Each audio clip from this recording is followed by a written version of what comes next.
आपको जो बात सबसे ज़्यादा परेशान करती हो, जिसमें आपको राहत साहब की सबसे ज़्यादा याद आती हो? तो ऐसा लगता है कि एक दोस्त छूट गया, एक बाप के साथ-साथ एक दोस्त चले गया, जिसको आप अच्छा, तो आप पानी मैं ले लीजिए तो बस। नाम सतलज मेरा एक मामूली लड़का हूँ इंदौर का और ये राहत जो है, मेरा सरनेम है। आहा! अच्छा, राहत साहब जब फ़िल्म इंडस्ट्री में गीत लिख रहे थे, तो क्या उनके लहजे में कुछ तब्दीली आपने देखी थी? अब गीत लिखना, फिल्मों में जाना उनकी मजबूरी थी नदीम भाई। दरअसल राहत साहब एक छत का इंतज़ाम करना चाहते थे अपने बच्चों के लिए और मुशायरा उस वक़्त इतनी गुंजाइश नहीं देता था कि आप एक ठीक-ठाक ज़िंदगी गुज़ार पाएँ। इंडस्ट्री में राहत साहब कितने टाइम रहे? मेरे हिसाब से 15 साल उन्होंने काम किया। 15 साल काम। सवाल मेरा ये है कि वो मुशायरे जब आप बतौर शायर मुशायरे नहीं पढ़ रहे थे, जी, राहत साहब के बेटे के तौर पर मुशायरों में जाते थे, जी। और अब जब आप एक शायर के तौर पर मुशायरे में जाते हैं, कुछ फ़र्क देख रहे हैं? ज़मीन आसमान का फ़र्क है। नदीम भाई, ज़मीन आसमान का फ़र्क है। पहली बात तो ये है कि हिंदुस्तान में निस्बतों का एहतराम है, आस्थाओं का सम्मान है। मुझे अगर मोहब्बत मिलती है, इज़्ज़त मिलती है तो वो फर्स्ट पहली प्रायोरिटी ये कि राहत साहब का बेटा है इसलिए। लोगों की तवज्जो मिलती है तो राहत साहब का बेटा है इसलिए। वो सतलज का वो जज़्बा, सतलज की वो बात जो अभी तक लोगों के सामने निकल के नहीं आई है। सतलज क्या कहना चाहते हैं लोगों से? मेरा मुशायरा पढ़ने का मकसद, देखिए, मैंने राहत साहब के साथ 16-17 मुल्कों का सफ़र किया। कई स्टार से मिला, शोहरतों की बड़ी से बड़ी मीनार उनके साथ देख ली मैंने, और मैंने उनकी मौत भी देखी नदीम भाई, उनका इंतकाल भी देखा। तो समझ में ये आया कि आप कितनी भी तरक्की कर लें, कितनी भी कामयाबी हासिल कर लें, आप कहीं भी पहुंच जाएं, आपका आखिरी मंजिल आपकी कब्र है। बिल्कुल, दिल को सबके लिए पत्थर बना के रखा है, बस मेरी याद को जेवर बना के रखा है। वाह, जिसको तुम लड़की समझते हो जादूगरनी है, जाने कितनों को कबूतर बना के रखा है।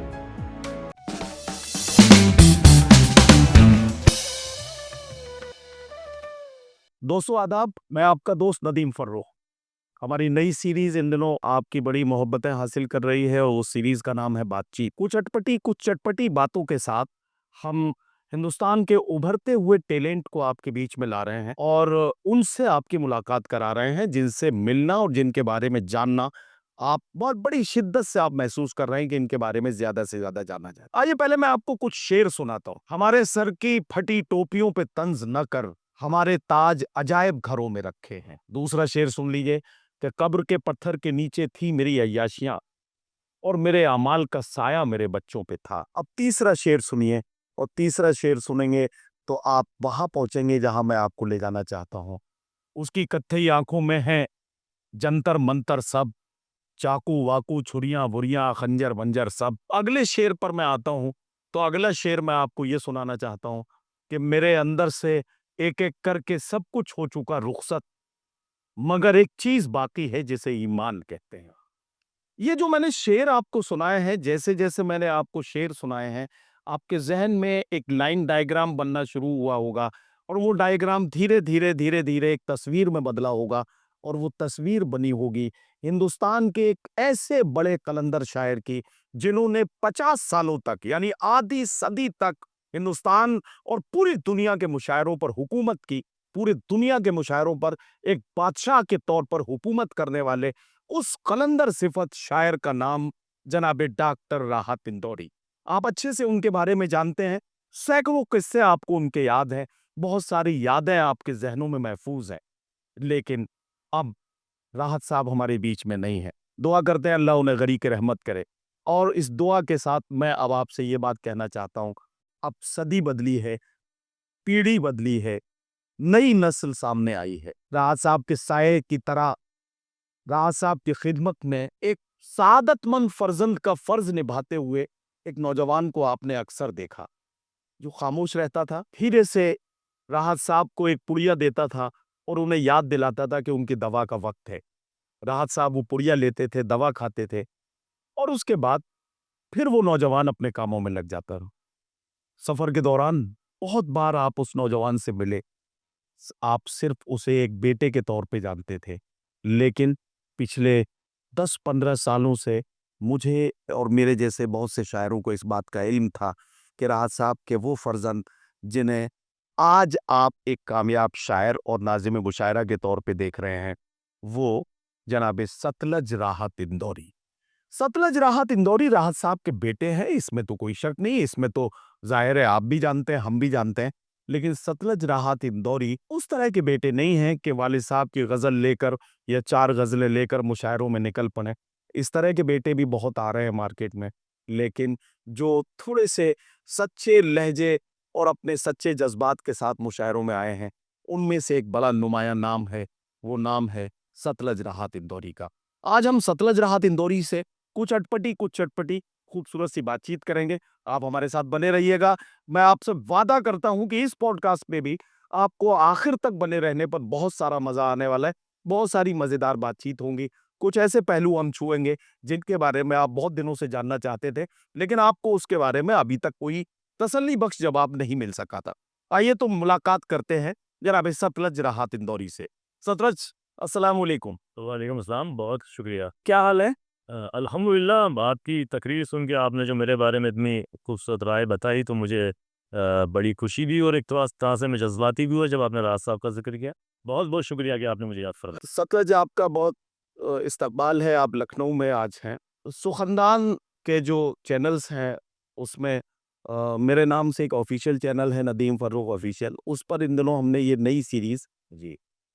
बातचीत कुछ चटपटी इस टैगलाइन के साथ हमने इसको शुरू किया है। पिछले दिनों हमने एक और सीरीज़ शुरू की थी जिसमें सितारे हिंद के नाम से हम कुछ बड़ी नामवर पर्सनैलिटीज़ से लोगों की मुलाकात कराते थे। लेकिन लोगों ने कहा कि साहब कुछ और नया किया जाए, तो हमने कुछ नया ये शुरू किया है। पिछले 10-15 सालों में मुशायरों में आपकी आमद हो गई थी, आप मुशायरों में आ गए थे। गाहे-बगाहे आपसे बतौर शायर मुलाकात होती थी। मुझे याद है तकरीबन 15 साल पहले आपसे मेरी पहली मुलाकात इंदौर में शायद राजवाड़ा या राजवाड़ी रायवाड़ा राजवाड़ा का एक मुशायरा था, कोई विधायक के अश्विन जोशी, वो शायद 15 अगस्त या 26 जनवरी पे कोई मुशायरा था। उस मुशायरे में मेरी आपसे पहली मुलाकात हुई थी। मैंने पहली बार आपको वहाँ सुना था। उस वक़्त के सतलज में और आज के सतलज में एक फ़र्क मैं महसूस कर रहा हूँ। ज़ाहिर है कि तब आप नए थे, जोश ज़्यादा था और ज़ाहिर है कि ज़्यादा से ज़्यादा अपने को दिखाने के लिए उस वक़्त हम भी जब नए थे तो ऐसे ही था कि बहुत सारी कमियाँ रह जाती थी, जल्दी-जल्दी में मिसरे कह दिए, एक मिसरे पे मुतमईन हो गए तो उसी को हमने अच्छा मान लिया और हमने उसको लोगों के सामने पढ़ दिया। आज आपको जब मैं सुनता हूँ, आज को आपको मैं मुशायरों में देखता हूँ तो मुझे लगता है कि आपके अंदर अब वो एतमाद धीरे-धीरे आता जा रहा है। अब मुझे ये पहला सवाल आपसे अब मैं करने जा रहा हूँ। क्या राहत साहब को ये मालूम था कि आप शेर कहने लगे हैं? राहत साहब तक खबर पहुँच गई थी नदीम भाई शुरुआत में जब मैंने कॉलेज के फंक्शंस में कुछ अपनी शायरी सुनाई थी, तो उन तक ये बात पहुँची थी कि सतलज भी कुछ टूटा-फूटा लिखने लगा है। लेकिन मेरी कभी हिम्मत नहीं हुई उनके सामने पढ़ने की या उनको बताने की। बहरहाल उनको इनडायरेक्टली लोगों ने बताया कि यार आपका बेटा जो है मतलब सतलज जो है वो भी शायर हो चुका है। वो थोड़े से मायूस ही हुए थे, उनको उनका ये मानना था कि इनको अभी पढ़ाई पे ध्यान देना चाहिए, कॉलेज कंप्लीट करना चाहिए और क्योंकि मैं स्कूल टाइम से ही परफॉर्म करने की जल्दबाजी में था और आप मैंने स्कूल की अपनी कल्चरल एक्टिविटीज़ में जब पार्टिसिपेट। मैं 11th क्लास में थे अपने कॉलेज में जो फंक्शन होते थे हमारे वहाँ जाके परफॉर्म करने लगा था तो वो बातें राज साहब तक पहुँची थी। वो उन्होंने मुझसे जब उन्हें खबर मिली तो उन्होंने मुझे ताकीद की थी कि यार पहले आप अपना एजुकेशन कंप्लीट करें, पढ़ाई करें क्योंकि आप जो पढ़ेंगे आप ज़्यादा पढ़ें, कम लिखें क्योंकि जो आप कम लिखेंगे वो पढ़ने के लायक होगा अगर आपने ज़्यादा पढ़ा है तो। जी, तो वो मैंने उस पे फिर अमल भी किया काफ़ी वक़्त तक मैं अभी भी कोशिश करता हूँ कि पढ़ूँ ज़्यादा लिखूँ कम। अच्छा राहत साहब, ज़ाहिर है कि आपने जब आप 7-8 साल के हुए होंगे, तब की यादें आपके ज़हन में होंगी, इस वक़्त 10 साल तक की यादें आपके ज़हन में होंगी। तो आप राहत साहब को देखते होंगे कि राहत साहब 8 दिन बाद, 10 दिन बाद, 6 दिन बाद मुशायरों के सफ़र से लौटे हैं। अब वो घर में आए हैं, वो थके हुए हैं, वो बिल्कुल अब आराम कर रहे हैं। उसी दौरान फिर किसी मुशायरे का फ़ोन आ गया। उस ज़माने में पीएनटी फ़ोन का दौर था, तो आपने या घर में किसी और ने उठाया। फिर वो नए मुशायरे की बात शुरू हो गई, नए मुशायरे। तो उस वक़्त आपको कभी गुस्सा नहीं आता था कि ये कैसे हमारे पापा हैं जो हमें वक़्त ही नहीं देते, इधर अटैची रखते हैं, दूसरी अटैची उठा के चले जाते हैं? नहीं दरअसल नदीम भाई हमारी जॉइंट फैमिली थी। दादा-दादी, चाचा चाचा के बच्चे, हम और राहत साहब शुरू से ही कभी वो कामयाब शायर रहे होंगे, कभी थोड़े कम कामयाब रहे होंगे, लेकिन बिजी हमेशा रहे। उनके करियर में सबसे खूबसूरत बात ये थी कि जब से उन्होंने मुशायरों में आए वो, तब से लेके जब तक वो गए, तब तक बिजी रहे। और मेरी बचपन की यादें उनकी बहुत धुंधली-धुंधली सी हैं, क्योंकि हम ज़्यादातर वक़्त हमारा दादा-दादी के पहलू में और चाचा के साथ गुज़रता था। राहत साहब कम ही हमें मैस्सर होते थे। और उस ज़माने में जबकि आप बात कर रहे हैं, जब पहली मुझे याददाश्त में है, तो वो उस वक़्त कॉलेज में प्रोफ़ेसर भी थे। और सुबह-सुबह वो उठ के कॉलेज जाने के लिए तैयार होते थे। और राहत साहब को कपड़ों का बड़ा शौक था, आपने शायद देखा होगा कि वो अलग-अलग डिज़ाइन के कपड़े उस ज़माने में, कि मेरी वालिदा कहती भी थी कि यार ऐसी कोशिश किया कीजिए कभी-कभी कि स्टूडेंट थोड़े से ज़्यादा अच्छे लगें आपसे। तो वो एक दौर था, फिर राहत साहब लगातार बिज़ी होते गए और ख़ास तौर पे 90s के दौर में जब वो फ़िल्मों में आए, तो मुंबई में बहुत ज़्यादा रहना रहा उनका। तो गुस्सा तो नहीं, लेकिन एक बात और दिलचस्प थी कि जब मैं स्कूल में था और मैं स्कूल जाता, मम्मी ने मुझे कहा था कि जब कोई पूछे कि आपके वालिद क्या करते हैं, तो उनको ये बताइएगा प्रोफ़ेसर हैं कॉलेज में। आप ये मत बताइएगा शायर, क्योंकि उस ज़माने में जो आज शायरों का दौर है, आज जो ग्लैमर है, आज जो शोहरत है, आज जो इज़्ज़त है, उस वक़्त इतनी नहीं थी। ब मतलब इज़्ज़त तो होगी, लेकिन दौलत या शोहरत नहीं थी नदीम भाई। और शायरों का को देखते ही लोग अलग नज़रिए से थे। तो ये हमारा बचपन था। और राज साहब प्रोफ़ेसर रहे, वो हमें ज़्यादा उस वक़्त का ध्यान है। और मुशायरे तो बहरहाल मुशायरे हैं। अच्छा, राहत साहब ने ज़ाहिर है कि बहुत स्ट्रगल अपनी ज़िंदगी में किया। उनका अगर उनकी ज़िंदगी की शुरुआत, क्योंकि आपका पुराना घर शायद नयापुरा मोहल्ले में है, और मैं नयापुरा में भी बहुत सारे लोगों से मैं मिला हूँ, और उस इलाके में चूँकि वहाँ इंदौर में मेरा एक भाई रहता है, उसके हवाले से वो गुड्डू भाई वगैरह, ये जो बहुत सारे लोग हैं जो राहत साहब के बहुत करीबी थे। और मैं जब नयापुरा इसी इरादे के साथ गया था कि मुझे राहत साहब के बारे में बहुत सारे किस्से यहाँ मिलेंगे। जी, जी। तो वहाँ जब नयापुरा में मैं बातचीत कर रहा था, तो लोगों ने मुझे बहुत सारी बातें राहत साहब के बारे में बताई। राहत साहब का करियर एक आर्टिस्ट के तौर पर भी शुरू हुआ था, वो एक बहुत अच्छे आर्टिस्ट थे। तो कभी आपने उनको कोई स्केच बनाते हुए, कोई पोर्ट्रेट बनाते हुए, कोई पेंटिंग बनाते हुए कभी आपने देखा उन्हें? अक्सर देखा, बहुत ज़्यादा देखा, क्योंकि राज साहब ने अपने दोस्तों की किताबों का सरवर्क भी बहुत डिज़ाइन किया। जैसे मुनव्वर अहमद साहब की किताब उन्होंने डिज़ाइन की, जो उसके अलावा बहुत दर्जनों शायर हैं जिनके सरवरक राज साहब ने डिज़ाइन किए। और उनकी पहली मोहब्बत ही पेंटिंग थी।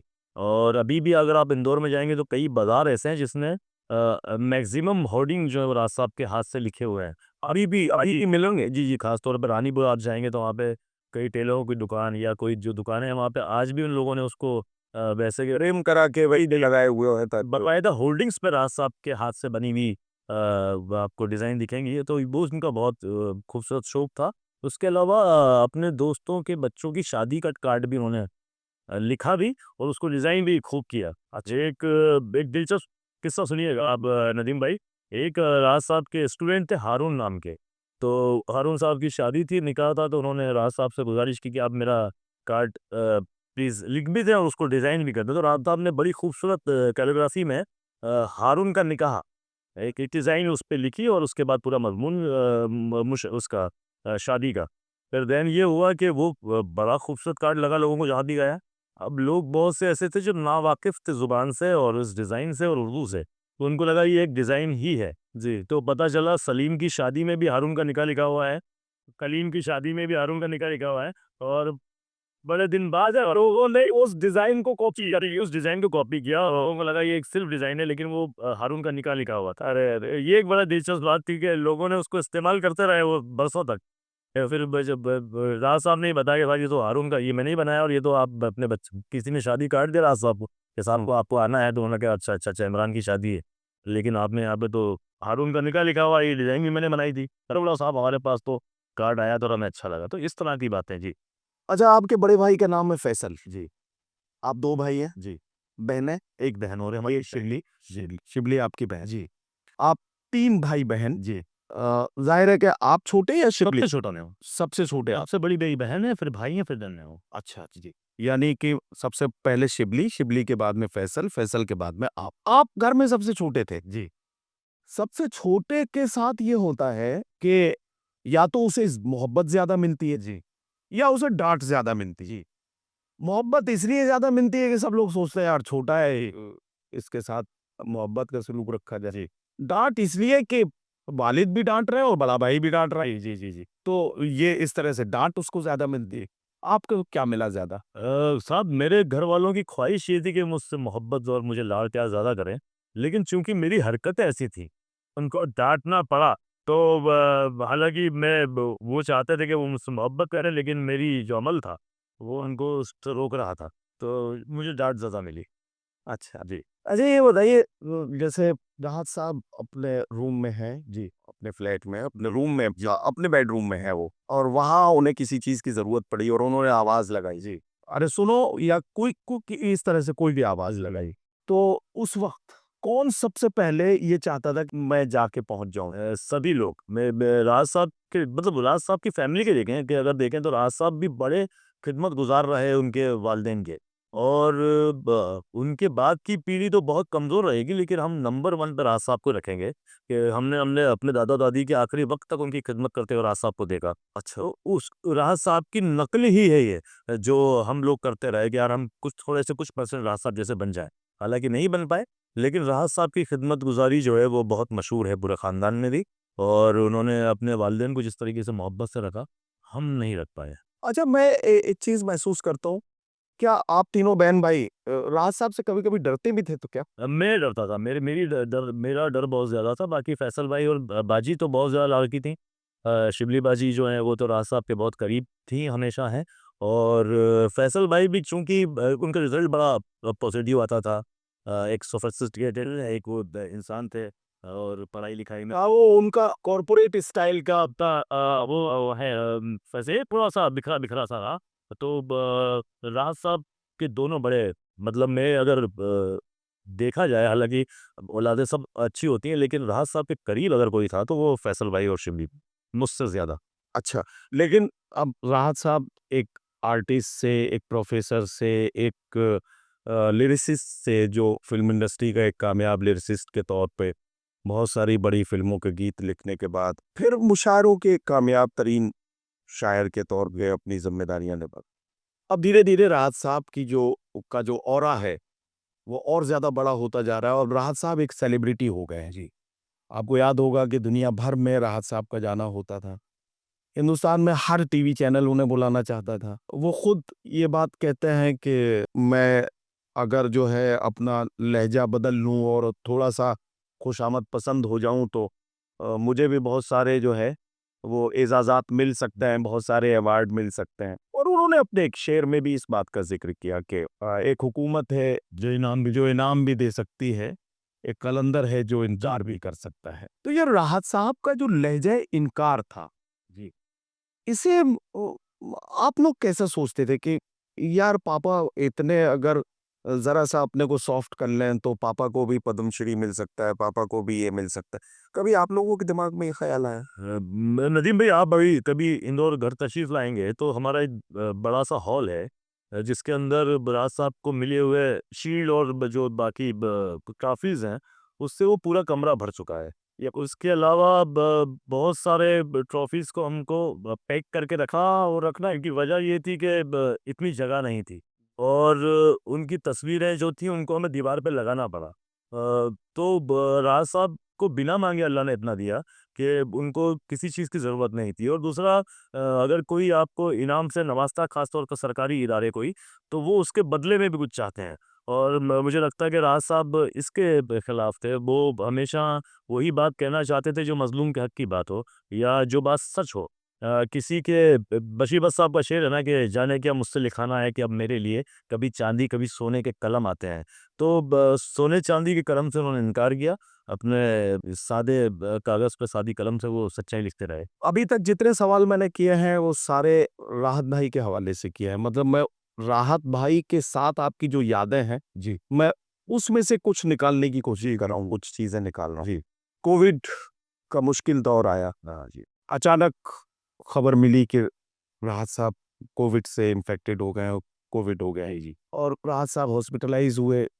इस खबर ने पूरी उर्दू दुनिया को, पूरी चाहने वालों की दुनिया को, ग़ज़ल की दुनिया को, मोहब्बत करने वालों की दुनिया को शॉक्ड किया। लोग एकदम परेशान हुए कि यार ये जी, हालाँकि मेरे जैसे हज़ारों लाखों लोगों का ये मानना था कि राहत साहब विल पावर के इतने मज़बूत हैं कि वो कोविड को धता-बता के अभी जी, कल-वल तक वापस आ जाएँ। जी। और ये उन्होंने अपनी जो पहली पोस्ट शायद मुझे जहाँ तक याद है ट्विटर पे कोई एक जी, लाइन उन्होंने 2 लाइनों में एक मैसेज लिख के पोस्ट किया था, वो ट्वीट किया था। तो उसमें उन्होंने कहा था कि दुआ कीजिए कि कोविड को हरा के बहुत जल्दी वापस आ रहा हूँ, इस तरह का। फिर अल्लाह की मर्ज़ी वो कोविड और उसके बाद राहत साहब की इस दारे-फ़ानी से वापसी। अभी पिछले दिनों मैं इंदौर में था तो मेरा जी चाहा कि मैं राहत साहब की कब्र पे जाऊँ और वहाँ जाके उनके लिए फ़ातिहा पढूँ और दुआ करूँ। मैं जब वहाँ पहुँचा तो जिस इलाके में वो कब्रिस्तान है, चूँकि मेरा भाई है वहाँ पर तो वो आसानी से मुझे सारी चीज़ें मैंने आप लोगों को परेशान भी नहीं किया और मैं सारी चीज़ें आसानी से वहाँ एक्सप्लोर कर पा रहा था कि कहाँ-कहाँ मुझे जाना है। तो जब मैं उस कब्रिस्तान में दाखिल हो रहा था, मेरे पीछे-पीछे उसी इलाके के 5-7 लोग जी, और आए। तो मैं समझा कि शायद इन्होंने मुझे पहचाना है या जिस वजह से भी। खैर मैंने वहाँ फ़ातिहा पढ़ी, दुआ की। उसके बाद उन लोगों से मुलाकात तो उन्होंने कहा कि जब हमने आपको अंदर आते हुए देखा तो हम समझ गए थे कि आप राहत साहब की कब्र पे फातिहा पढ़ने के लिए आए हैं। तो हमने सोचा कि चलिए आपके साथ हम भी खड़े हुए। इससे ये अंदाज़ा लगता है कि लोग आज भी राहत साहब से जज़्बाती तौर पर बहुत जुड़े हैं और इसका नमूना मैंने तब भी देखा था जब राहत साहब के नाम से मंसूब एक मुशायरा था जिसमें लाइट जी का डिस्टरबेंस हुआ था। पूरा मुशायरा बगैर लाइट के हुआ और पूरे मुशायरे में लोग बगैर लाइट के वहाँ बैठे रहे।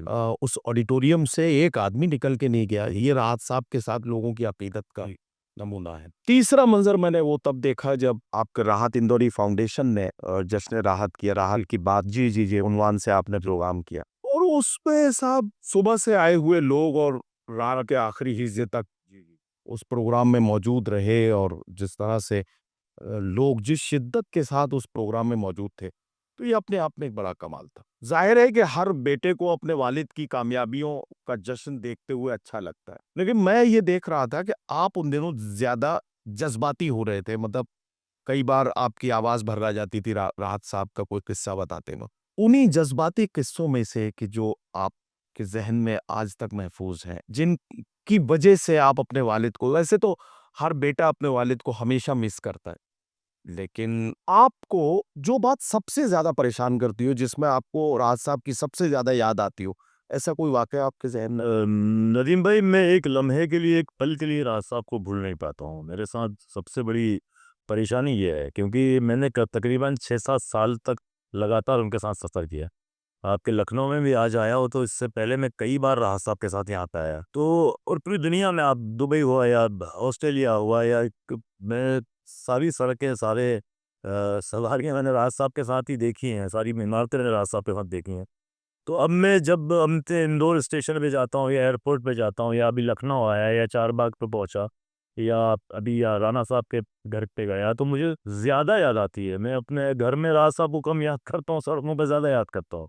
क्योंकि इन बड़ा तवील अरसा रहा कि भाई किसी मुशायरे में जाना है, भाई टैक्सी बुला लीजिए। अब वो टैक्सी आती है मेरे अकेले के लिए, जो कभी राज साहब के लिए आती थी और उसके बाद वो स्टेशन का मंज़र मुझे याद आता है कि उनको हम ले जाते थे, वो आते थे और बड़े खुशमिज़ाज और बहुत अच्छी तरीके से उनको हमने वो रहे बच्चों हमसे बहुत मोहब्बत थी, बहुत दोस्ती जैसी उनके उनके ताल्लुकात थे।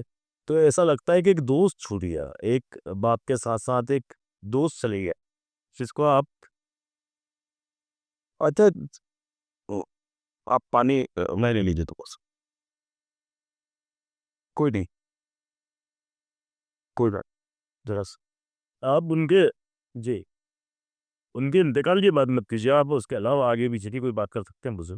जी, राज साहब के इंतकाल की बात आप मुझसे मत कीजिए। और वैसे मैं यहाँ आपको सिर्फ़ इतना सा बता दूँ जी, कि आप तो चूँकि आप उनके फ़र्ज़ंद हैं, आप उनके बेटे हैं, तो ज़ाहिर है कि जितनी शिद्दत से आप उन्हें याद करते हैं, ये दावा तो नहीं किया जा सकता कि उतनी शिद्दत से कोई और दूसरा कर सकता है। लेकिन मैं ये बात कह सकता हूँ कि आज राहत साहब अगर इस बात को देखते होंगे कि उनकी औलाद में किस तरह से उनकी विरासत को सँभाला है, किस ज़िम्मेदारी के साथ आपका। अच्छा, फ़िल्म इंडस्ट्री में एक नग़मा निगार के तौर पे राहत साहब बम्बई चले गए हाँ जी।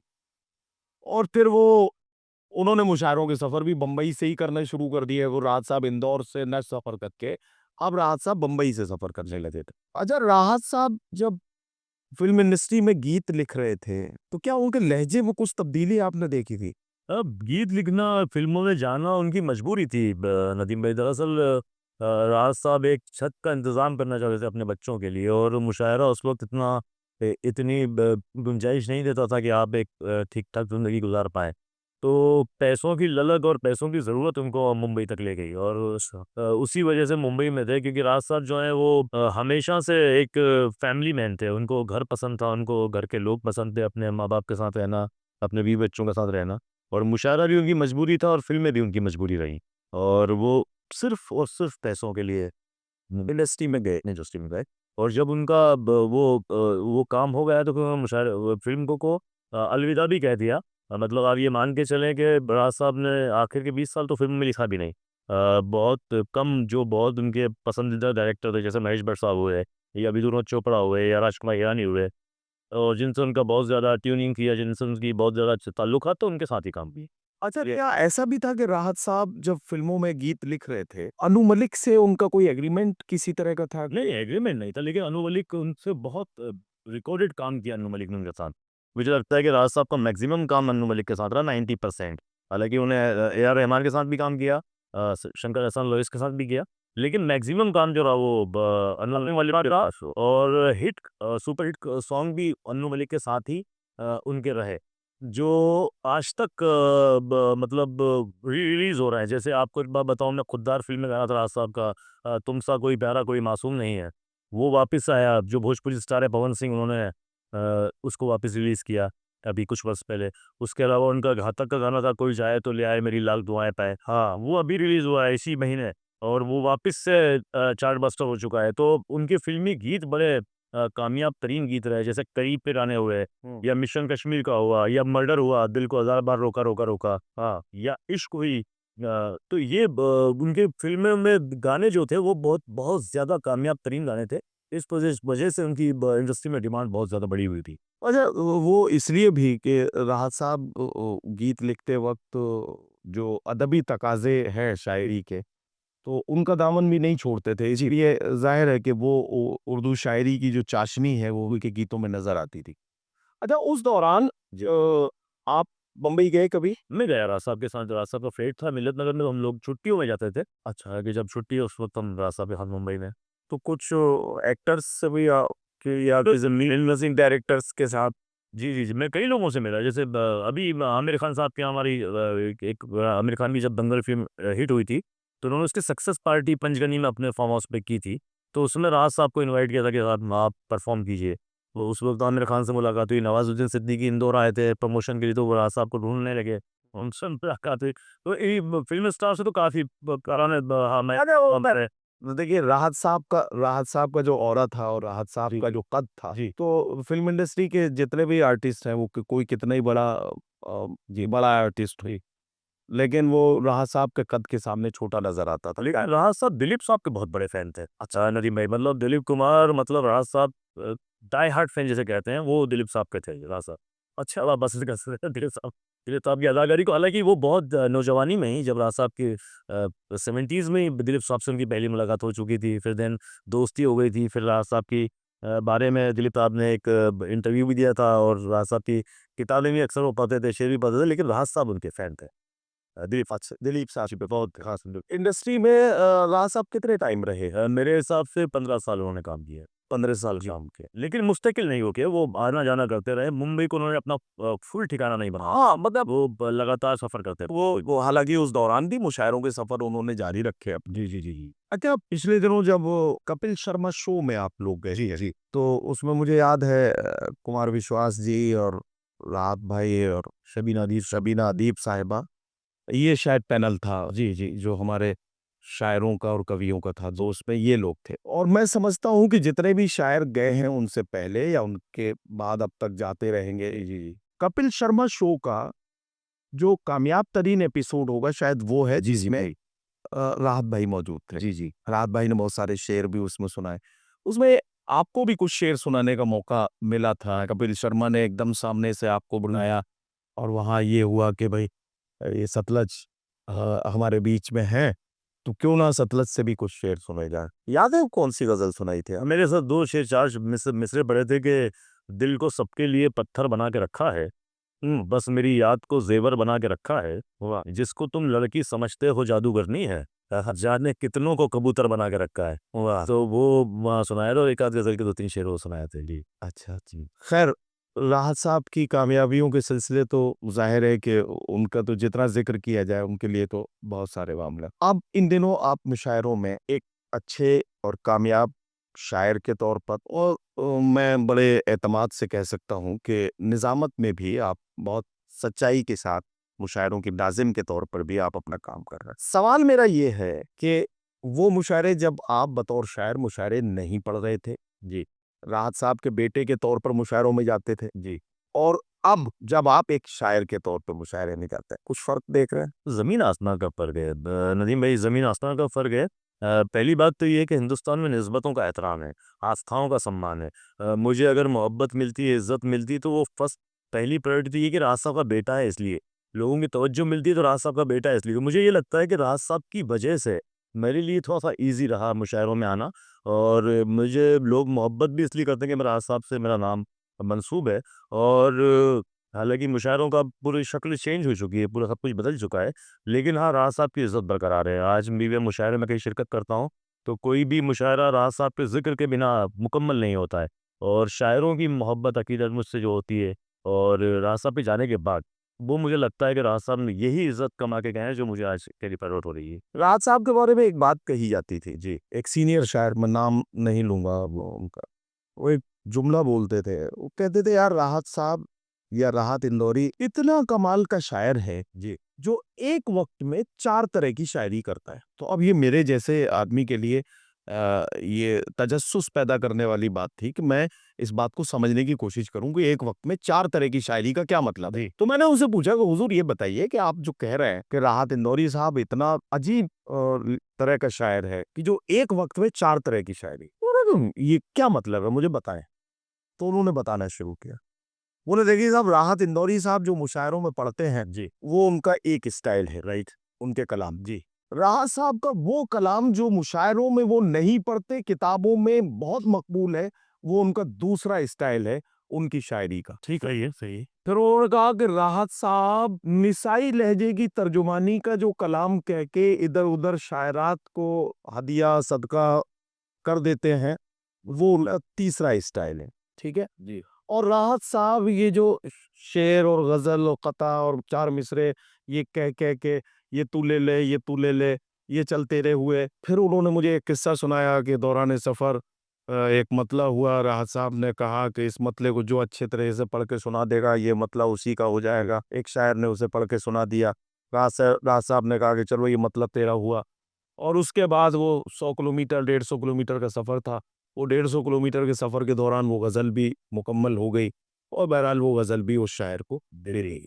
तो उन्होंने कहा ये राहत साहब का चौथी तरह की शायरी थी। तो वो एक वक़्त में ये 4 तरह की शायरी करते थे। जी। उन्होंने कहा कि मैं इंडस्ट्री की शायरी को इसमें नहीं जोड़ रहा हूँ। इंडस्ट्री में एक नग़मा निगार के तौर पे वो जो काम करते थे, उसको मैं नहीं जोड़ रहा हूँ। बतौर शायर भी अगर आप देखेंगे, तो राहत इंदौरी साहब इतने वर्सेटाइल शायर थे कि एक वक़्त में 4 तरह के मज़ामीन उनके ज़हन में रहते थे। जी। ये एक बड़ा कॉम्प्लीमेंट था राहत साहब के लिए और मेरे ज़हन में आ गया तो मैंने सोचा कि मैं आपको शेयर करूँगी। तो आपने जब मुशायरों में आने का इरादा किया, शुरू में तो आपने हिम्मत नहीं कर पाई, वो कैसे कहें, पापा नाराज़ हो गए तो क्या होगा? आपके लिए आसान रास्ता था कि अम्मी से कहते कि पापा से कहिए कि 4-6 ग़ज़लें मेरे लिए कह के ज़रा सा दे दें और मैं जी उनके थ्रू जो है मुशायरों में एकदम, क्योंकि राहत साहब थे वही ज़ाहिर। जी। लेकिन आपने वो आसान रास्ता नहीं चुना।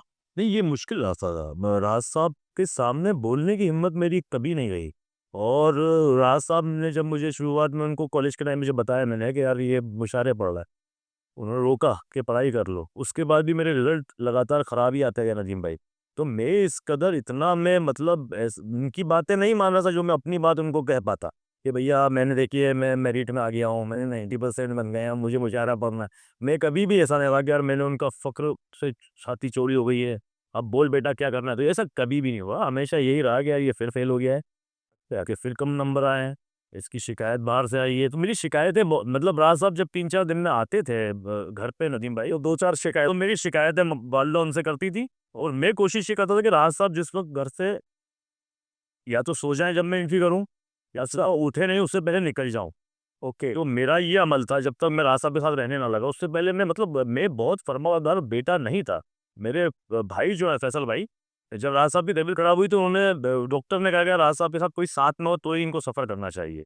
तो फैसल भाई ने कहा कि इसको साथ में रखिए, इसलिए नहीं कि राज साहब ये सुधर जाएगा, ये सुधर जाएगा, सप्लाई राहत पिंटो में सप्लाई राहत ये जी, ये अच्छा है। हालांकि आप ये अगर साथ में रहेगा तो ये सुधर जाए, ये वजह यही थी नदीम भाई। हालांकि लोग मुझसे बड़ी इज्जत करते हैं, बड़ी मोहब्बत करते हैं कि यार राज साहब की आपने इतनी खिदमत की, तो राज साहब की मतलब वालिद की खिदमत सबको करना चाहिए। बिल्कुल भाई, मैं जो कर रहा हूँ कुछ मैंने बहुत बड़ी बात नहीं की, इसको अंडर लाइन करने वाली बात नहीं। जो नहीं कर रहा उसको करना चाहिए, बिल्कुल मेरा करना तो फर्ज था और सबका करना फर्ज है, बिल्कुल। तो इसको ज्यादा मैं बहुत ज्यादा ये नहीं मानता हूँ कि खिदमत तो कर ही नहीं पाया, उन्होंने खिदमत ली नहीं किसी की। भाई दवाई रखी हुई और उसको देना, ये कोई खिदमत नहीं हुई। मैं उनके साथ सफर कर रहा हूँ तो मैं हवाई जहाज में कर रहा हूँ, 7 स्टार होटल में रुक रहा हूँ मैं। उनको भाई मैं अगर उनकी बीच है खिसका भी रहा हूँ तो एयरपोर्ट में बस थोड़ी-सी खिसकाना होगी अब चेन तक, बिल्कुल। हालाँकि मैं कोई उन्हें 1% खिदमत नहीं ली, लेकिन मैंने उस ज़माने में दुनिया देख ली इस बार उनके साथ रह के। मैं भाई मैं हूँ तो मैं अपकमिंग उस राज साहब से पहले, राज साहब के ज़माने से पहले जो मेरा मुशायरे थे नदीम भाई, तो मैं वो पढ़ने जाता था खंडवा, बुरहानपुर, सनावत, सेंधवा, बस में बैठ के जो वो जो 9 एसी बसें होती हैं उसमें आप खटपट करते हुए पहुँच रहे हैं, और वहाँ पे कोई पेमेंट भी इतना मिल रहा है कि वो बस का किराया आपका निकल गया। और इस तरह का मेरी ज़िंदगी थी, और जब मैं राज साहब की खिदमत में लगा तो मुझे ट्रीटमेंट वही मिल रहा है जो राज साहब को मिल रहा है। बेशक अगर मैं भाई कहीं पहुंचे राज साहब और हम फिर राज साहब के लिए जो गाड़ी लगी है, जाहिर सी बात है मुझे भी उसमें सवार होना, बिल्कुल।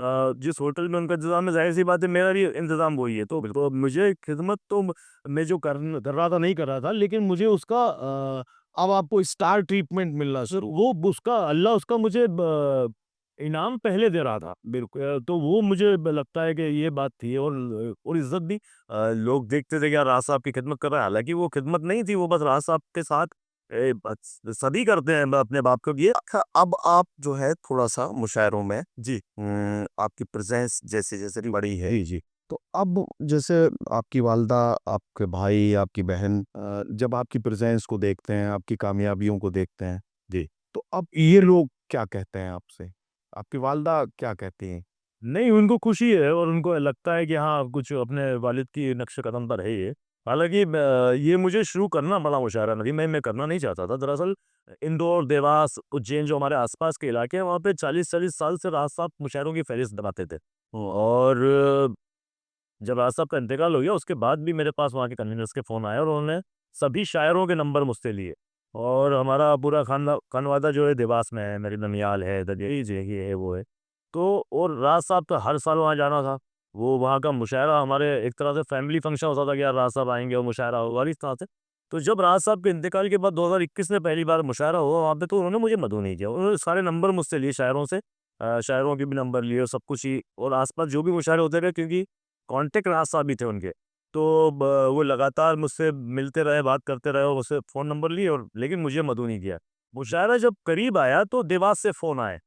अच्छा, कि यार आप कब पहुँच रहे हो? क्या पहुँच रहे हो? तो मेरी पैरों के नीचे ज़मीन खिसक गई कि यार मैं इनको ये कैसे बताऊँ कि मुझे मदऊ नहीं किया गया है। भई राज साहब का इंतकाल हो चुका है, राज साहब की जो कीमत थी वो अब इनकी नज़रों में नहीं है। उनकी औलाद को ये आगे बढ़ाए, इनका कोई इनको इन पे कोई आप ज़ोर नहीं डाल सकते। अरे भाई आप इनकी ज़िम्मेदारी नहीं है, ज़िम्मेदारी नहीं है वो, और आप लोग बहुत ज़्यादा खुशफ़हमी में हैं। वो मेरा राज साहब का इंतकाल हो चुका है। राज साहब होते तो अलग बात थी। वो नहीं है, तो आप इसमें तवक्को ना रखें कि कोई मुझे मदऊ करेगा। लेकिन लोगों का कहना कि सबसे मुशायरे पढ़ो यार, आप तो पढ़ते थे, आप तो लिखते थे, क्योंकि मैं 2011-12 में कुछ मुशायरे में पढ़े, इसका ज़िक्र आपने किया। फिर राज साहब के साथ रहा तो मैंने मुशायरे तर्क कर दिए। फिर लोगों यार पढ़ना चाहिए आपको। तो मैं उनको क्या बताऊँ कि मुशायरा पढ़ने के लिए पहले मुशायरे में आपको इनवाइट किया जाता है, फिर आप जाते हैं, फिर देन आपको पढ़ाया जाता है। तो मेरे लिए एक तरह से ये एक चैलेंज हो गया नदीम भाई, कि वापस मुशायरों में मुझे आना पड़ेगा, कि वजह ये कि किसी भी हैसियत से कहीं कमज़ोर शायर बन के या नाकाम शायर बन के, लेकिन स्टेज पे मुझे अपना परफॉर्म करना होगा, क्योंकि लोगों की उम्मीद है, लोग चाहते हैं कि मैं ऐसा करूँ। तो फिर मैंने इंदौर में छोटी-छोटी नशिस्तों में शिरकत करना शुरू की, छोटे-छोटे मुशायरे ऑर्गेनाइज़ करना शुरू किए। इस तरह से मेरा सफ़र 2022 के बाद शुरू हुआ, जब मेरी उम्र 40 साल थी। तो जिस वक्त तक शायर रिटायरमेंट की सोचते हैं या ये सोचते हैं कि यार अब अपना काफ़ी कुछ है चुका है, थोड़ा बहुत सफ़र करके ख़त्म किया जाए, उस वक्त मैंने शुरुआत की है।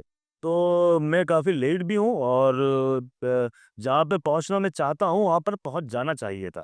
तो मैं बहुत पीछे भी हूँ। अगर फिर भी अगर आपको लगता है कि मैं मुझे कुछ लोग देख रहे हैं या सुन रहे हैं या बड़प्पन आपकी प्रेजेंस इन दिनों बड़ी है और लोग बड़े तवज्जो के साथ आपको और न सिर्फ आपको सुन रहे हैं बल्कि आपकी की जो मेहनत है वो नजर आ रही है। जो ना कला शुरू होता है। एक बात मैं यहाँ मैंने जैसे आपसे पूछा तो आपकी वालदा, आपके भाई, आपकी बहन, तो जाहिर है कि उन्हें खुशी होती होगी कि ये देखते हैं ये सब आपकी कामयाबियां देख रहे होंगे, तो और आपके इलाके के सारे लोगों को खुशी हो रही होगी। तो आपके इन दिनों जब आप हिंदुस्तान के दूसरे शायरों के साथ, ये आपने खुद ही बताया कि पहले आप इलाकाई मुशायरे पढ़ते थे, अब आप जरा सा वहां से बाहर निकल के थोड़े से आपका आप बाहर निकल के बड़े मुशायरों में और दूसरे मुशायरों में भी आप आए, कुछ दोस्त बने होंगे। नदीम में मुशायरों में अब दोस्ती नहीं होती मुझे लगता है। मुझे अब तक तो कोई ऐसा ऐसा कोई शायर मिला नहीं कि जिसको दोस्त कहा जा सके। कलीग्स हैं, साथ में पढ़ाई कर कलीग्स तो वो है, उसको मैं दोस्तों के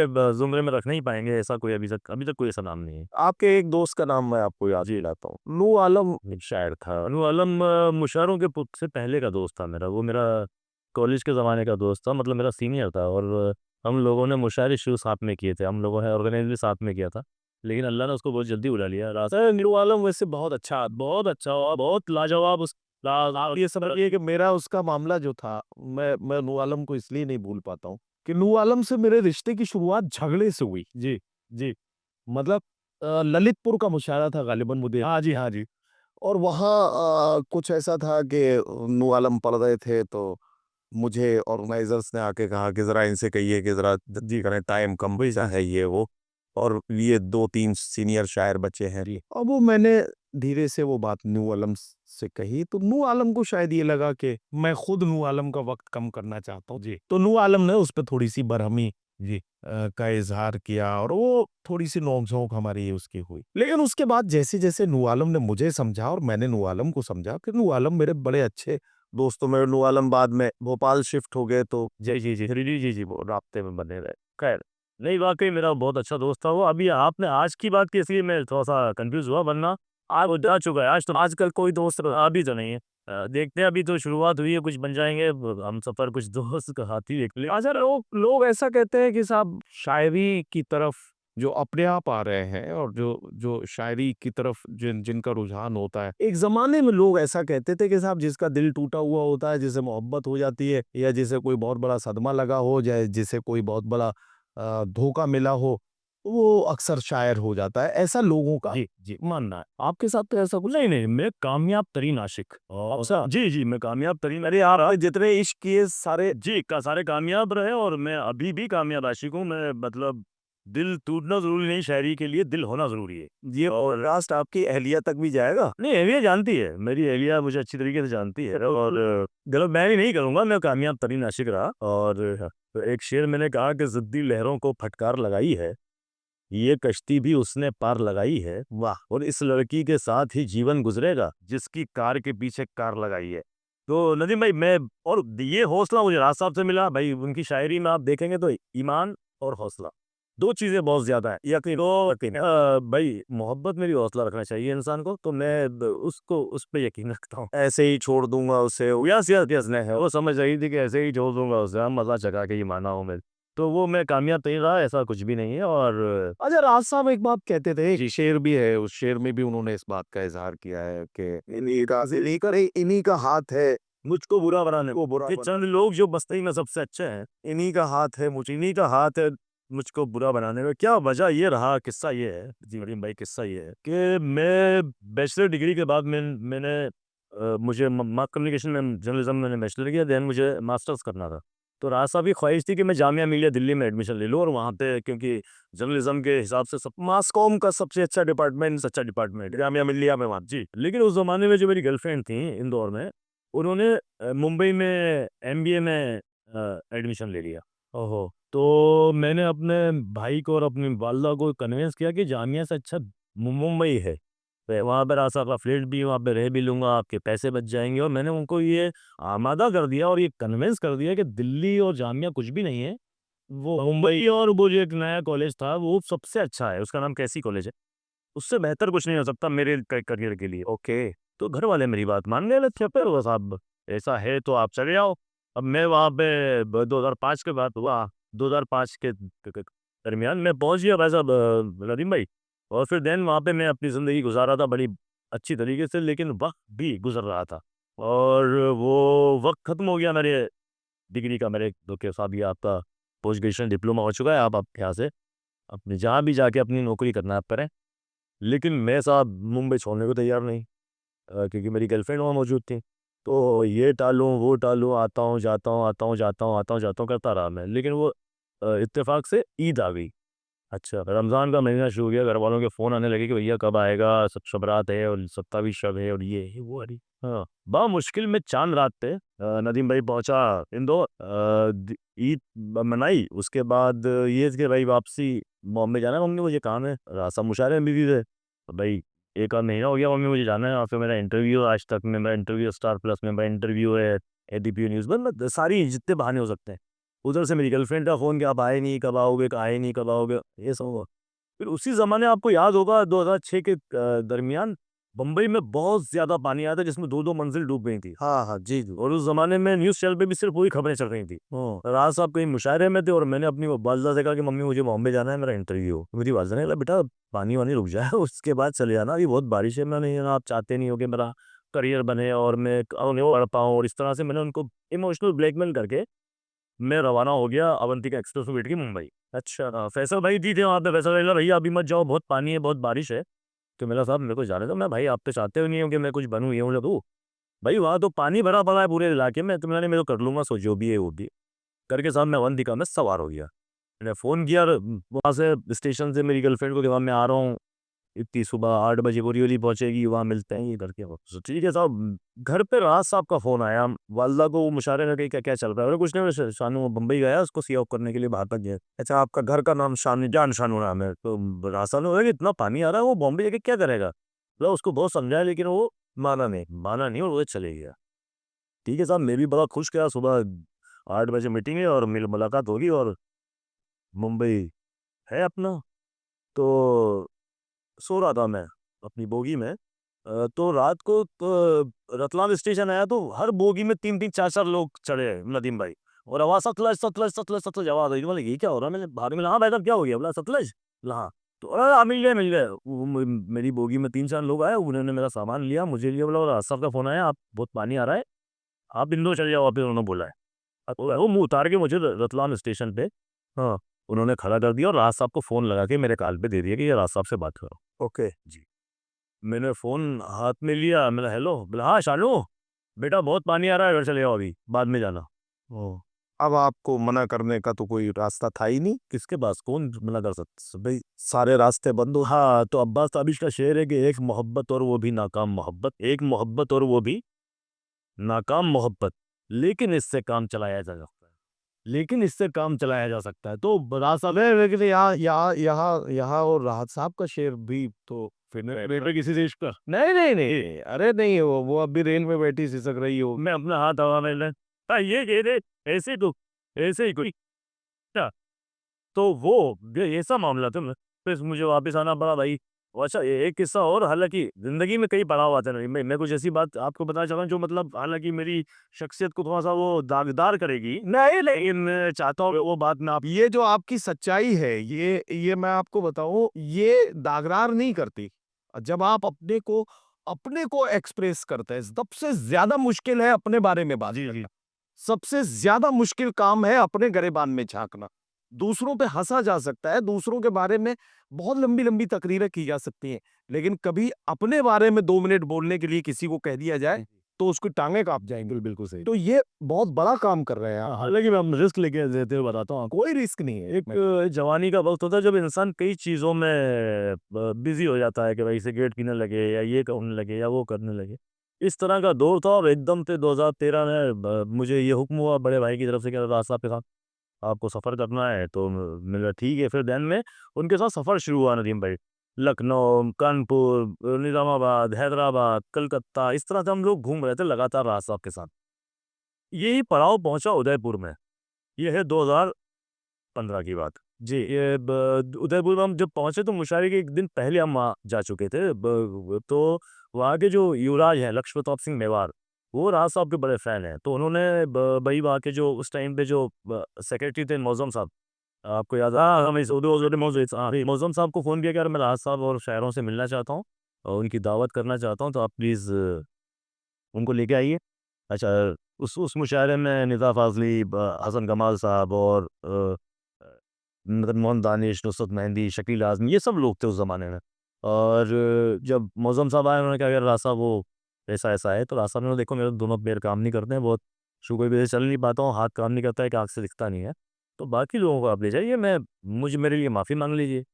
उन्होंने लक्ष्य प्रताप सिंह से कहा कि साहब दूसरे शायरों को लेके आ रहा हूँ मैं, राज साहब नहीं आ पाएँगे। तो उसने कहा नहीं यार राज साहब को लाना है, मैं तो राज साहब की वजह से ये जो कुछ है। वो फिर आए मौसम सा कि राज साहब आपको चलना पड़ेगा। राज साहब ने कहा आपका कुछ दिक्कत हो नहीं, मेरे हमारे शहर के साहब बहुत त्रासद है, आपके लिए मैं चल सकता, कोई दिक्कत नहीं। वो राज साहब भी उनके लिए तैयार हो गए। हम लोग महल पहुंचे, महल पे बोट खड़ी थी, बोट पे बैठ गए हम लोग। वो बीच में जो नील कौन सा रंग मंदिर नाम से एक महल है उदयपुर में, वहाँ पहुंचे। भाई युवराज साहब खुद स्वागत में खड़े राज साहब के लिए और उनको हाथ पकड़ के ले गए और बातें करना शुरू और फोटोग्राफ्स खींच रहे हैं। मैंने कहा कि निस्बतों का एहतराम है, तो मुझे मेरे भी बड़ा लोग वहाँ पे मुझे भी बड़ी इज्जतें दे रहा है कि असद राज साहब के बेटे हैं, ये है वो है। और लक्ष्य प्रताप सिंह मेवाड़ राज साहब को लेके एक जगह बैठ गए और उनसे गुफ्तगू करने लगे। मैं मदन मोहन दानिश के साथ एक झगड़ों पे बैठा हुआ था। अब किस्सा शुरू हो रहा है। मदन मोहन दानिश साहब ने कहा कि सतलज तुम शराब पीते हो? अच्छा जी। मिर्जा साहब नहीं। बोला नहीं, कभी पीते पीते हो तो बताओ ना, कभी पी, कभी मिला साहब एक आध दो बार पी है। और बाखुदा उस वक़्त पी थी, अब नहीं पीता हूँ मैं। मैंने हज किया उसके बाद से और उससे पहले से ही, मतलब कम से कम 10 साल 15 साल पुरानी बात है ये। मैंने कहा साहब नहीं, बोला नहीं पीते तो बताओ। मिला सर पी 1-2 बार, तो बोला एक आध पेक लगा लो। हुँ। अरे मैं साहब, मैं राज साहब बैठे हैं, हमें कैसी बात कर रहे हो? अरे तो राज साहब युवराज के साथ बैठे हैं, 2-3 घंटे यहाँ लगेंगे, उसके बाद खाना-वाना खाना है, अपन होटल पहुँचेंगे 4-5 घंटे में, जब तक तो बस-वस चली जाएगी और एक पेक में क्या होता है? बोला ठीक। मैंने हाँ, और एक पेज मैंने वहाँ पे ले लिया। फिर सफ़र चालू, उदयपुर से बम्बई, बम्बई से दिल्ली, दिल्ली से कलकत्ता, फिर दुबई, और ये करते-करते 2019 आ गया। 2019 में ग्वालियर में मुशायरा था, रिवायत नाम से एक मुशायरा होता है, एक विरासत या रिवायत एक कॉलेज के अंदर। उसमें हम शिरकत करने के लिए राज साहब को परफ़ॉर्म कराना हम लोग पहुँचे, मुशायरा-वुशायरा हो गया। एक 2015 से 2019 हो चुका है। मुशायरा हो गया, फिर होटल में हम लोग बैठे थे, राज साहब की आँखें काम नहीं करती थी, एक आँख पे कम दिखता था। जैसे इधर देखना है तो वो पूरे घूम के देखेंगे। तो वो यूँ बैठे हुए थे, इधर से दरवाज़ा था, मदन मोहन दानिश आए, मैं सामने सूटकेस में कपड़े पैक कर रहा था। मदन मोहन दानिश सामने आके खड़े हो गए राज साहब के और कहा कि राज साहब आपकी टैक्सी सुबह 5 बजे आ जाएगी, आप एयरपोर्ट छोड़ देंगे और खाना-वाना यहाँ पे रखा दिया है, और कोई तकलीफ़ हो तो आप मुझे बताएँ, कोई भी बात हो तो। राज साहब नहीं, नहीं सब ठीक है। वो चले गए, राज साहब मुझे देख रहे हैं, मैं कपड़े पैक कर रहा हूँ। ये आप पीछे रुके और पलटे और मुझे बोला कि सतलज कुछ ज़रूरत तो नहीं है? मैंने नहीं साहब, और वो चले गए। राज साहब मुझे देख रहे थे। फिर राज साहब ने कहा क्यों शानू, तूने ये मदन मोहन दानिश के साथ शराब पी ली है क्या? ओह! और मैंने नहीं बाबा, मैंने नहीं पापा कैसी बात कर, नहीं, नहीं, नहीं, क्यों बाबा ऐसा नहीं। तो फिर ये तुझसे ऐसा क्यों बोले कि कुछ ज़रूरत है क्या? अरे मैं साहब वो खाने-वाने का बोल रहा हूँ मैं। बोला बेटा अगर पी ली हो अगर पी ली हो तो मुझे बता दे। ओह! फिर मैं तुझे ये बताऊँ कि किसके साथ पीना है और कितनी पीना है। और तो ये उनकी ज़िंदगी थी, मतलब एक कहानी शुरू अगर 15 में होती है तो 19 में खत्म होती है। अगर एक सवाल हमने किया तो उसका जवाब हमें 5 साल बाद मिलता है। तो ये उनकी एक बहुत बड़ी एक ख़ासियत थी कि और खैर वो आपकी लव स्टोरी वही रह गई, वो फिर वहाँ से वापस आना पड़ गया रतलाम। रतलाम से वापस आना। फिर घर नहीं आया, घर वो गर्लफ्रेंड, फिर उसका पढ़ाई खत्म करके इंदौर आई, फिर हमारी मुलाकात है। हमारी अच्छा दोबारा से दोस्ती है, अब दोस्ती है। वो बात नहीं रही, वो जज़्बात में वो शिद्दत नहीं रही, उसको भी लगा कि यार इस आदमी ने मुझे कहा कि मैं पहुँचने वाला हूँ। वो बोरीवली पे इंतज़ार करी थी सुबह 8 बजे। वो ऐसा नहीं कि उनसे मोहब्बत नहीं रही, तो जब बाद में वो पहली से शुरू वो हुआ। हालांकि मैं तो हुआ हमारे जख्म वक्त के मरहम ने भर दिए, जी दोनों के दिल में कोई कुदूरत नहीं। यार यही है तो यही है। अच्छा उसके बाद मैं उसमें लग गया, पत्रकारिता में जर्नलिज्म करने लगा। अब जर्नलिज्म में ये काम था, हजरत के सुबह 10 बजे निकलता, रात को 2 बजे 3 बजे आता ऑफिस। हाँ तो एक दिन रात में पहुंचा मैं तो दरवाजा खोल रहा, धीरे से मम्मी आ गई कि उतनी लेट आया, फिर वो तेरे पापा तुझे पूछ रहे थे। अरे मैंने ठीक है करके मैं, हालांकि उनसे बचने के लिए लेट आया था ना, ताला लगा के ऊपर जो गया तो खुल की आवाज़ आ गई, सारा और ना जी जी इधर आ। तो मैं उनके रूम में जाके खड़ा हुआ, कहाँ गया था? मेरा साहब वो एक कवरेज था, उसके कवरेज के लिए गया था। मतलब जितना काम तू करता है इस हिसाब से तेरी तनख्वाह तो 5-6 लाख रुपए होना चाहिए, और घर पे तू 1 रुपये नहीं देता है, बल्कि क्या है बगाए हमसे मांगता है। तो बेटा कल से नौकरी करने की कोई ज़रूरत नहीं है। जब मैं सुबह उठूँ, जब भी तुझे देखूँ, और जब मैं रात में सोऊं, जब भी तुम्हें सामने दिखे। तो ये है, हाँ ये अंदाज था। खैर राज साहब की यही जो कलंदराना सिफात है, उनको हम सब लोग मिस करते हैं, याद करते हैं। तो आपने कहा कि मुशायरों में कोई आपका दोस्त नहीं। फिलहाल फिलहाल कोई, लेकिन मैं मायूस नहीं हूँ, मायूसी कुफ्र है। मुझे लगता है अच्छे लोगों तक मैं पहुंचूंगा, मिलेंगे अच्छे लोग। अच्छा, मतलब जैसे ये जो दोस्त नुमा कुछ आपके कलीग्स हैं, जी मिसाल के इनके तौर पे जो दोस्त नुमा कलीग्स, जैसे आपने कहा कि दोस्त नहीं है कलीग्स हैं, जिनको कलीग्स बुरी, तो ये जो कलीग्स हैं, इन कलीग्स में से कुछ तो ऐसे होंगे जिन्हें आप पसंद करते होंगे। मैं पसंद सबको करता था नदीम भाई, लेकिन राज साहब के इंतकाल के बाद सब गजनी बन गए, सबकी याददाश्त खत्म हो गई, किसी ने आवाज़ नहीं लगाई यार। जिनको मैं अपनी रूह से ज़्यादा करीब समझता था वो भी बहुत दूर निकलो। तो फिर मुझे एहसास हुआ कि यार अगर आप राहत इंदौरी के बेटे हो तो राहत इंदौरी जिंदा है जब तक ही आपकी अहमियत है। जो आपने कहा कि ये जो आपके कलीग्स हैं, इनमें से कुछ तो ऐसे होंगे कि जो आपको ठीक लगते हो या जिनके साथ आप दोस्ती करना चाहें। ठीक तो सभी हैं नदीम भाई, लेकिन दोस्ती के मेयार तक पहुंचने वाले लोग नहीं मिले अभी तक। देखिए राज साहब के इंतकाल के बाद आप तो पूरी जिंदगी से पार्टी में राज साहब के, आप लगातार राज साहब को के इंतकाल के बाद भी मुझसे कांटेक्ट में रहे हैं जी। आपके अलावा अगर मैं बात करूं नदीम भाई, तो राज साहब के इंतकाल के बाद सिर्फ एक शायर के मुझे लगातार फोन आते रहे, और ये नहीं कि सतलज कैसे हो गया हो, सतलज कुछ ज़रूरत तो नहीं है। अच्छा जी, वो शायर थे मुनव्वर राना। मुनव्वर राना साहब ने अपने इंतकाल के 10 दिन पहले भी एम्स से मुझे फ़ोन किया है अच्छा, जी, कि सतलज बेटा तुम ठीक हो, कुछ ज़रूरत तो नहीं है, घर पे कोई तकलीफ़ तो नहीं है। तो मुझे समझ में आया कि राज साहब तो दोस्त बना पाए थे यार। राज साहब ने अगर मुनव्वर राना जैसा दोस्त बनाया है, तो राज साहब दोस्ती के मामले में कामयाब थे। मुझे ऐसा नहीं मिला। आपको अभी तक है, मुझे ऐसा लगता नहीं है, पता नहीं हो सकता है लोग मुझसे मोहब्बत करते हैं, मैं मिल नहीं पाया हूँ, मैं उन तक पहुँच नहीं पाया हूँ, लेकिन किसी ने इज़हार नहीं किया अभी तक। अभी ये है ना मुशायरे वर्ल्ड, ऐसा अभी रिश्ता खुला नहीं शुक्का वर्ल्ड में, वैसे पूरा हिंदू मुझे मोहब्बत कर यकीनन। तो मैं मुशायरों की दुनिया में मुशायरे की बात कर रहा हूँ। शायद मुझे कोई ऐसा नाम नहीं लगता कि आपने इससे जिससे दोस्त ऐसा को, तो ऐसा तो नहीं होगा। लेकिन हाँ, राज साहब के दोस्तों की बात करूँ तो मुनव्वर राना साहब ने उनके मरने के बाद तक अच्छा आपने राहत साहब के साथ भी बहुत सफ़र किए और अब राहत साहब के बाद भी आप जी बहुत कामयाबी से आगे बढ़। जी इस सफ़र के दौरान कुछ ऐसा कुछ हुआ हो जो आपको याद हो, जो आप बताना चाहें? सफ़र के बारे में राज साहब के जो कुछ मुझे मतलब मेरा आज भी मैं जिसका ध्यान रखता हूँ, एक तो ये कि वो जिस भी गाड़ी में होते थे नजीम भाई, उसके ड्राइवर का नाम पूछ के उसको नाम से ही मुखातिब करते थे। अच्छा, कभी किसी को ड्राइवर नहीं कहा, कभी किसी को जैसे असलम भाई हैं तो उनको असलम भाई, और उनके साथ ही खाना खाना, अगर रास्ते में कहीं ढाबा आ गया है तो उनको भी इनवाइट करना और उनको साथ में खाना खिलाना। ये उनकी एक बहुत ज़्यादा मुझे लगता है कि बहुत जो आदत जिसको मैं फ़ॉलो करना चाहूँगा। दूसरा, जब होटल में कुछ खाने का ऑर्डर दिया जाता था तो वो चाहते थे कि मुख्तसर ऑर्डर दिया जाए।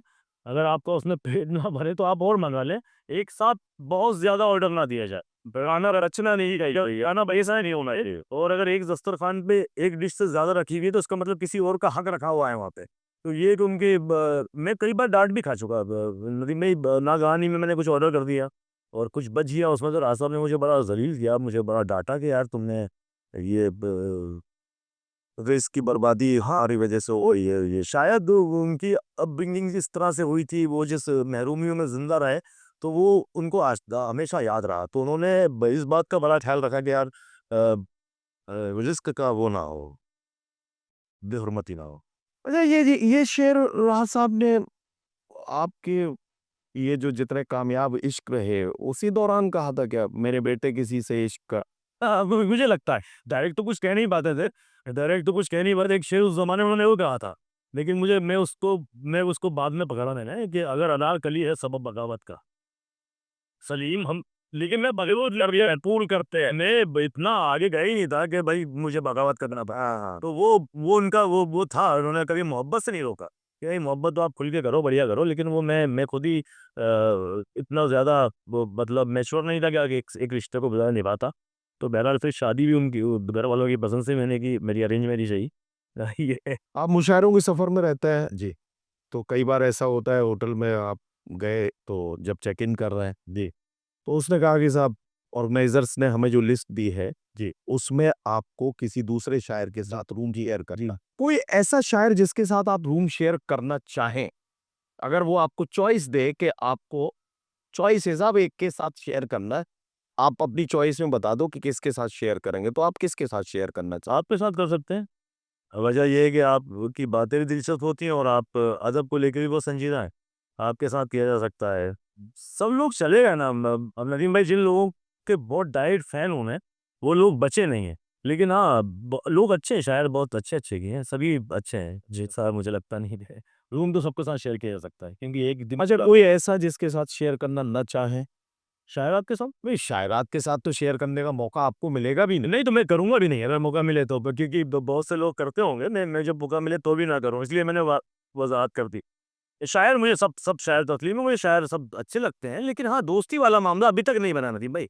बन जाएगा इंशाल्लाह। वो भी बॉन्डिंग बनेगी जी, जी, बनते-बनते बनती है और वो थोड़ा-सा एक दूसरे को समझने में, एक दूसरे के करीब आने में, समझने में, चीज़ों को बना मुझे लगता है तबरेज़ राव से मेरी थोड़ी-सी अच्छी ट्यूनिंग होगी क्योंकि मैंने जबलपुर में उनके साथ मुशायरा पढ़ा और उसके अलावा लखनऊ में मुलाकात हुई, तो मुझे लगता है वो बड़ा दिलचस्प है जिससे शायद ट्यूनिंग हो। अच्छा तो ये अब आपने तबरेज़ राना का ज़िक्र किया है तो मैं एक बात पूछना चाहता हूँ, तबरेज़ राना के बारे में तो ये तासुर लोगों के ज़हन में जो तबरेज़ राना से नहीं मिले हैं, उनके ज़हन में एक तासुर शायद इस तरह का बन गया है या बना है या बनाया गया है कि तबरेज़ राना बहुत एटीट्यूड वाले आदमी का नाम है, चूँकि अपने वालिद की इकलौती औलाद तो वो एटीट्यूड भी इकलौते होने की वजह से आया है। जी। कुछ ऐसा मुझे नहीं लगा मुझे नहीं लगा, मुझे तो बड़ा दिलचस्प लगा उसके जब बताया उसने अपनी, हम लोग रात भर बैठे रहे जबलपुर में होटल में साथ में, मैं पहली बारी मेरी इतनी लंबी तफ़सीली मुलाकात थी। तो मुझे बड़ा दिलचस्प लगा और मुझे लगा कि उसके बारे में लोगों ने बहुत ज़्यादा बातें कर रखी हैं, राय बना रखी है।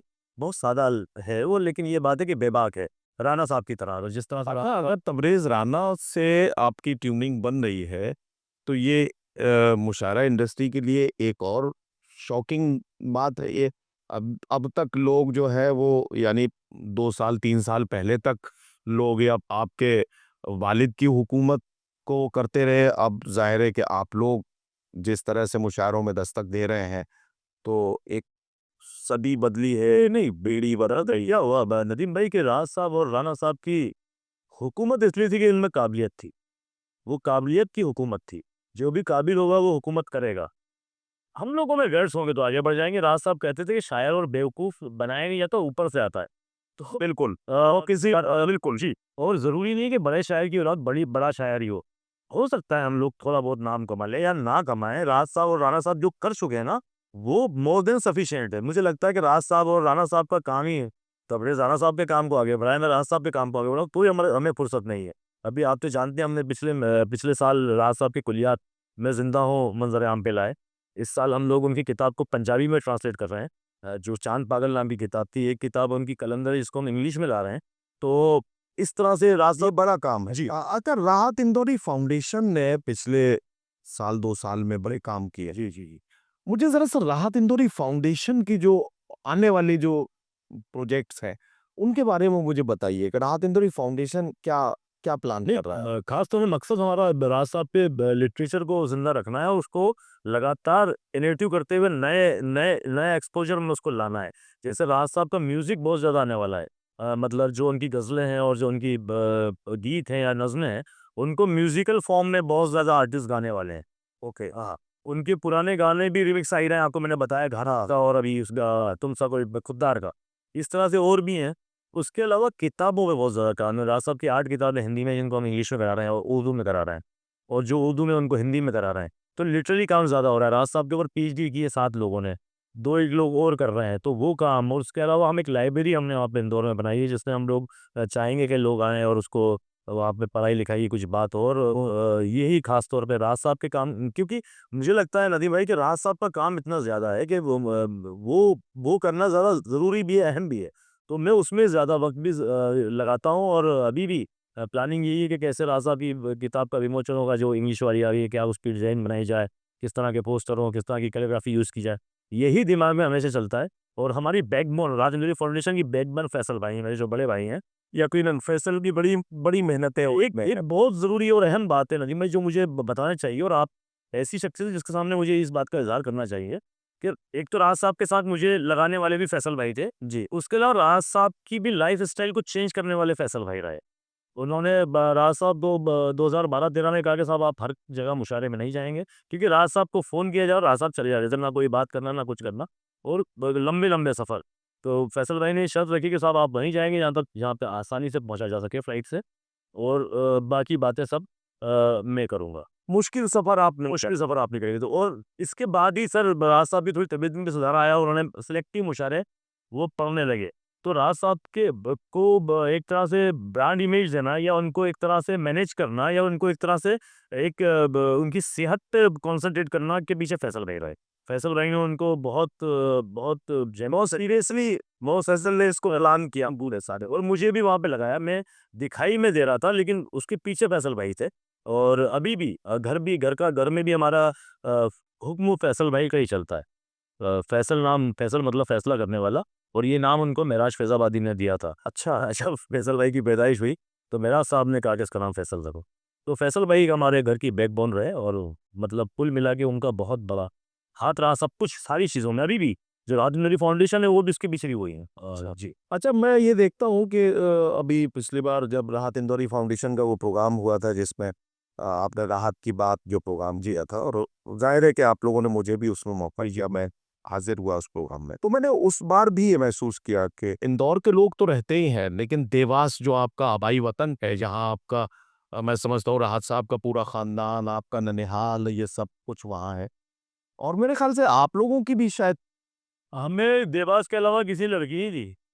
दरिया मेरा ननिहाल भी देवास में है, अरे भाई का ससुराल भी देवास में है, मेरा भी, मेरी बहन की शादी भी हमने देवास में की। अरे तो देवास हमारे लिए वो होम ग्राउंड एक तरह से, और वो ये देवास, उज्जैन, भोपाल, ये मैं वही वही बता रहा हूँ कि मैंने उस बार ये महसूस किया कि बहुत सारे लोग जो देवास से आए थे, उज्जैन से भी बहुत सारे लोग आए थे, तो जो मुझे मिले और जिनसे मुझे पहली बार वहीं ये मालूम हुआ कि आपका आबाई वतन जो है वो देवासी। तो अब वहाँ के लोगों की ज़ाहिर है कि मोहब्बतें आपके साथ हैं। इंदौर में आपके बहुत सारे दोस्त हैं, बहुत अहबाब हैं, राहत साहब के बेशुमार चाहने वाले हैं। पूरी दुनिया में बिखरे हुए लोग जो राहत साहब से वालिहाना मोहब्बत करते हैं, बहुत बेपनाह मोहब्बत करते हैं, और मतलब उसमें कोई ज़रूरी नहीं है कि वो किस उम्र के होंगे। वो बिल्कुल 60 साल की उम्र के भी हो सकते हैं, और वो 25 साल का नौजवान भी हो सकता है। इस तरह के लोग राहत साहब से मोहब्बत करने वाले लोग हैं। ये जब मिलते हैं, तो आपको फ़ख्र यकीनी तौर पर होना चाहिए, हर बेटे को होगा जब। लेकिन आप आज जब अपने करियर पे काम कर रहे हैं, तो क्या हमारे व्यूअर्स के ज़रिए, हमारे चैनल के ज़रिए आप लोगों से अपने दिल की कुछ बात कहना चाहते हैं? वो सतलज का वो जज़्बा, सतलज की वो बात जो अभी तक लोगों के सामने निकल के नहीं आई है। सतलज क्या कहना चाहते हैं लोगों से? मैं मुशायरे का मकसद मैं आपको बता दूँ, मेरा मुशायरा पढ़ने का मकसद आप मानेंगे नहीं, मुझे नहीं मालूम कि लोग बिल्कुल माने की तरह भरोसा करें। देखिए मैंने राज साहब के साथ 16-17 मुल्कों का सफ़र किया। कई स्टार से मिला, अभी अपनी बात हुई। शोहरतों की बड़ी से बड़ी मीनार उनके साथ देख ली मैंने, और मैंने उनकी मौत भी देखी नदीम भाई, उनका इंतकाल भी देखा। तो समझ में ये आया है कि आप कितनी भी तरक्की कर लें, कितनी भी कामयाबी हासिल कर लें, आप कहीं भी पहुँच जाएँ, आपका आखिरी मंज़िल आपकी कब्र है, बिल्कुल। और उसके बाद फैसला होता है कि आप अपने पीछे क्या छोड़ के गए हैं। बहुत से लोग हैं जिनके पास शोहरत है, बहुत से लोग हैं जिनके पास दौलत है, लेकिन ज़रूरी नहीं कि आप उनकी इज़्ज़त भी करें। बेशक, जिसके पास शोहरत है, जिसके पास दौलत है, ज़रूरी नहीं आप उसकी इज़्ज़त करें। बिल्कुल सही बात है। सबसे मुश्किल काम है इज़्ज़त कमाना। और मुझे लगता है कि वही मैं कोशिश कर रहा हूँ कि मुझे दौलत-शोहरत ना मिले, लेकिन थोड़ी-सी इज़्ज़त मिल जाए। और उसकी उसकी भागदौड़ है, सारी इज़्ज़तें अल्लाह के हाथ में, अल्लाह किसको कितनी दे दे। और इसका नुस्ख़ा जो है इज़्ज़त कमाने का, वो मुझे राज साहब सिखा के गए हैं। और मैं उस पे ही अमल करता हूँ। अगर आप इज़्ज़त कमाना चाहते हैं, तो आप लोगों को इज़्ज़त दीजिए। तो बस यही कोशिश है और राज साहब की मक़फ़रत की दुआ लोग करें, ये मेरा दिल से ख़्वाहिश होती है। मेरा महफ़िल में ये सबसे पहले ये बात आप कहते भी हैं, वजह ये है कि वो सबसे ज़्यादा काम उनको वही आना है। भाई उनके नाम के झंडे उठा के घूमना या उनके फ़िल्मी गानों को कोई फ़र्क नहीं पड़ना है। लेकिन अगर कोई दीनदार, कोई अच्छा यकीनी तौर तो मग़फ़िरत की दुआ ही काम आनी है। तो यही मेरा मकसद है सर, मुशायरे बोलने का भी। मुझे नहीं चाहिए मुशायरे में शोहरत, दौलत, इज़्ज़त। मुझे चाहिए कि राज साहब की बात पहुँच सके, उनके बारे बातें रिकॉल हो पाएँ, लोग वहाँ बैठे हैं, मजमा एक बड़ा मजमा हमारे सामने, आँखों के सामने, तो हम उनसे गुज़ारिश कर सकते हैं कि साहब राज साहब की मग़फ़िरत की दुआ करें। तो ये मेरा ये पहले ये आपकी अच्छी बात है जो आप हर जगह करते भी हैं। मैं खुद इस सर वो कर नहीं पाए ना, नदीम भाई उन्होंने खिदमत ली नहीं और उन्होंने इतना कुछ दे दिया कि जिसका जिसका बदल नहीं दे सकते आप। मुझे बोलेंगे नहीं, आज दुनिया में एक बात जो सच्ची बात जो मुझे आपको कहना चाहिए, रोटी कपड़ा मकान के लिए लोग दर दर भटकते हैं, लेकिन राज साहब वो कलंदर थे, वो फकीर थे कि उनकी औलादों के पैरों के नीचे दौलतों के अंबार पड़े हैं नदीम भाई। हमें राज साहब ने वो सब कुछ दे दिया जिसकी तवक्को इंसान करता है। तो ऐसे ऐसी शख्सियत के लिए दिन रात दुआ की जानी चाहिए और वो ये अच्छा, ये जो जब से आप मुशायरों में आए हैं तो कुछ लोग ज़ाहिर है कि आपसे अंदर-अंदर कुछ प्रॉब्लम भी महसूस करते होंगे, तो कुछ लोग आपके लिए कुछ इस तरह के जुमले हल्के-फुल्के कुछ ऐसे नेगेटिव जुमले बोल देते होंगे जिससे आपके अंदर नेगेटिविटी आती हो। ऐसी चीज़ें आपको परेशान करती होंगी? नहीं नदीम भाई, दरअसल क्या हुआ कि राज साहब की बहुत सी मकबूलियत और बहुत सी बदनामियां मैं बचपन से फेस करता हुआ आ रहा हूँ और राज साहब उस पर कोई रिएक्ट नहीं करते थे। मैं देखता था क्या इनको ऐसा हो गया, लेकिन इनका कोई रिएक्शन नहीं है। तो मुझे समझ में आया कि वो इतनी ज़रूरी बातें नहीं है। अगर आप कामयाब हो गए तो भी इतनी ज़रूरी बात नहीं है, वो आप नाकामयाब हुए तो वो भी इतनी बड़ा बिड़ाने यहाँ नहीं है। आप बस न्यूट्रल रहें और बस अपना सफ़र पे ध्यान दें। मंजिल और ये सब कुछ बेमानी बातें, सफ़र सबसे ज़्यादा इंपॉर्टेंट है और आपके हमसफ़र आपके साथ रहें, उनको अच्छा लगे आपके साथ रहना, ये इसकी कोशिश होना चाहिए। हर चीज़ के पीछे भाई हमें ये मिल जाए, वो मिल जाए, वो नहीं। खूबसूरत बातचीत जो है अब अपने आखिरी पड़ाव पे पहुंच रही है। हमने बहुत सारी बातें आपसे कर ली, लेकिन सतलज राहत इंदौरी के कुछ शेर सुने बगैर अगर ये बातचीत हम मुकम्मल कर दें या ख़त्म कर दें तो शायद ठीक है सर। तो ज़रा सा कुछ शेर सुना। बिल्कुल, हमारे रिवायत नहीं, आप तो आपको देख के सीखते हैं और राज साहब की वजह से लोग हमें शायद मानते हैं, लेकिन मैं तो बस कोशिश करता हूँ, तालिबे इल्म हूँ। कुछ अशआर सुनिएगा आप। शेर तो राज साहब की नज़र ही है, उनको उनको ज़हन में रख के ये नीचे ऐसा आ रहा था, तो वो आप उसको कनेक्ट कर पाएंगे जी। कि प्यार की फसल बो रहा था मैं, हाँ, प्यार की फसल बो रहा था मैं और बर्बाद हो रहा था। अरे वाह! प्यार की फसल बो रहा था मैं और बर्बाद हो रहा था मैं, याद तेरी जहाज़ में आई। वाह! याद तेरी जहाज़ में आई, आसमानों में रो रहा था। वाह, वाह! याद तेरी जहाज़ में आई, याद तेरी जहाज़ में आई, आसमानों में रो रहा था मैं। एक गज़ल सुनाता हूँ आपको कि देख लो अब हुज़ूर फूँक दिया। क्या कहना? देख लो हुज़ूर फूँक दिया, इस अंधेरे में नूर फूँक दिया। देख लो अब हुज़ूर फूँक दिया, इस अंधेरे ने नूर फूँक दिया। मैंने मिलने की इल्तिजा की थी। आहा! मैंने मिलने की इल्तिजा की थी, आपने कोहे तूर फूँक दिया। वाह! मैंने मिलने की इल्तिजा की थी, आपने कोहे तूर फूँक दिया। उसने उसने पुतला बनाया मिट्टी से। वाह! क्या अच्छा गुज़रा है। पुतला बनाया मिट्टी से और फिर अपना नूर, वाह! वो भैया, वाह, वाह, वाह! अपने पुतला बनाया मिट्टी से और फिर अपना नूर फूँक दिया।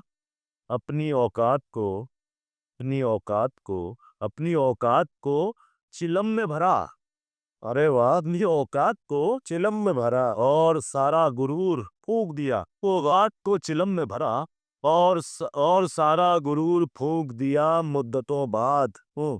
नदीम भाई, मुद्दतों बाद क्या कहना, जागना ही पड़ा। अरे बहुत अच्छा मिसरा है। वाह वाह! मुद्दतों बाद जागना ही पड़ा। एक फरिश्ते ने सूर फूँक दिया, ओए वाह! मुद्दत बाद जागना ही पड़ा। मुद्दतों बाद जाग बहुत शुक्रिया, मुद्दतों बाद जागना ही पड़ा। वाह वाह! फरिश्ते ने सूर फूँक दिया। एक गज़ल आखिर में अगर आप चाहें तो एक गज़ल और सुना देता हूँ। जी, जी। जितने अपने थे मर गए हैं मेरे। जितने अपने थे मर गए हैं मेरे। जितने अपने थे मर गए हैं मेरे सारे हमदर्द, डर गए हैं। अरे वो जितने अपने जम पड़ गए हैं मेरे सारे हमदर्द, डर गए हैं मेरे, आपसे दिल की बात कहना है। वाह, आपसे दिल की बात कहना है, आप दिल से उतर गए हैं मेरे। ओए वाह वाह वाह, आप थे, वाह वाह, बात कहना है, आप पर दिल की तात कहना है। अरे आप दिल से उतर गए हैं मेरे। आज आज इतनी शराब पी ली है, आज इतनी शराब पी ली है, सारे नशे उतर गए हैं। आए वाह वाह, आज इतनी शराब पी ली है, आज इतनी शराब पी ली है, सारे नशे उतर गए। सारे नशे उतर गए हैं मेरे। मैं अकेला लड़ूंगा, मैं अकेला लड़ूंगा दुश्मन से। वाह, मैं अकेला लड़ूंगा दुश्मन से, साथ वाले मुकर गए हैं मेरे। वाह वाह, मैं अकेला लड़ूंगा दुश्मन से। वाह, साथ वाले मुकर गए हैं मेरे। थकान चेहरे पे गर्दो गुबार मुझ पर है। वाह, मैं चल रहा हूँ के दारो मदार मुझ पर है क्या कह, और मेरी नजर को नजर से नजर नहीं आता। आहा, मेरी नजर को नजर से नजर नहीं आता, तेरी नजर मेरे परवरदिगार मुझ पर है। वाह वाह, मेरी नजर को नजर से नजर नहीं आता। वाह वाह वाह वाह, तेरी नजर मेरे परवरदिगार मुझ पर है। वो जरूर भी को सुना दीजिए, बस यही गई। क्या बात है, वो नदीम भाई के पास सामने सुना सकते हैं? अरे कैसे भाई, इनकी हाँ भाई, सुनाइए। हाँ मेरा तो यहाँ नेम है, हाँ मेरा तो यहाँ नेम है, फेम है, बस यही गेम है। अरे वाह। हाँ मेरा तो यहाँ नेम है, फेम है, बस यही गेम है, मुझको बदनाम करना तेरा एम है, बस यही गेम। वाह, हाँ मेरा तो यहाँ नेम है, फेम है, बस यही गेम है, मुझको बदनाम करना तेरा एम है, बस यही गेम है। फूल तोड़ा गया शाख से या दुका से खरीदा गया। हाँ, फूल तोड़ा गया शाख से या दुका से खरीदा गया, इस हवस और वफा का सिला सेम है, बस यही गेम है। वाह वाह वाह। फूल तोड़ा गया शाख से या दुकान से खरीदा गया, इस हवस और वफा का सिला सेम है, बस यही गेम है। हम सभी लोग आपस में लड़ते रहें और मरते रहें। वाह, हम सभी लोग आपस में लड़ते रहें और मरते रहें, क्या यही गेम है? हाँ यही गेम है। वाह, बस यही गेम है। वाह वाह, क्या यही गेम है? हाँ यही गेम है, बस यही गेम है। मैं तुम्हारे अलावा किसी को भी खातिर में लाता नहीं। क्या कहना? मैं तुम्हारे अलावा किसी को भी खातिर में लाता नहीं, और तुम्हारे लिए हर कोई सेम है, बस यही गेम है।